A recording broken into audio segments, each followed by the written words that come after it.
ప్రలోభ పెట్టి మతాన్ని మారుస్తున్నారు, ఆశ చూపించి మతాన్ని మారుస్తున్నారు. అరే బుద్ధి ఉందా లేదా మీకు సన్నాసులారా అని ప్రశ్నిస్తున్నాను. ఇతర మతస్థులు క్రైస్తవ్యంలోనికి వస్తున్నారంటే ఒకే ఒక కారణం సార్.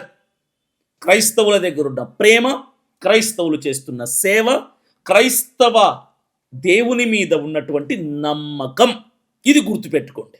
రుజువులు లేని ఆరోపణల్ని ఆపకపోతే చెప్పుచ్చు కొట్టాల్సి వస్తుంది ఎవడినైనా, ఎంత పెద్దోన్నైనా.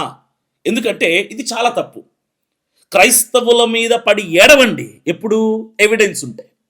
మేము కూడా యాక్షన్ తీసుకుంటాం, మీతో పాటుగా మీకు సహకరిస్తాం.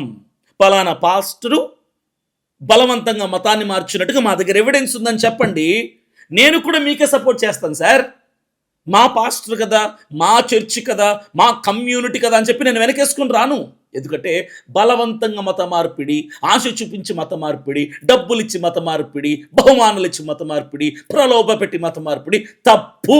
అది క్రైస్తవుడు చేసినా, ఇస్లాం వాడు చేసినా, హైందవుడు చేసినా తప్పు తప్పే, శిక్ష తప్పదు.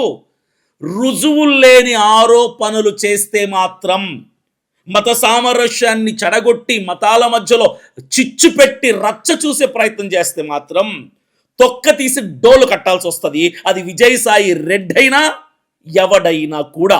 కోర్టులో ఎక్కడైనా ఇప్పటి వరకు నిరూపించబడిందా బలవంతపు మత మార్పిడులని? పోలీస్ స్టేషన్లో ఛార్జ్ షీట్ ఉందా బలవంతపు మత మార్పిడికి సంబంధించింది? కానీ లక్షల కొద్ది ఆరోపణలు చేస్తూనే ఉన్నారు. మీ బతుకులు మారవా? మీ బుద్ధి మారదా? మీ రాజకీయ స్వలాభాల కోసం, మీ వ్యక్తిగత స్వార్థం కోసం.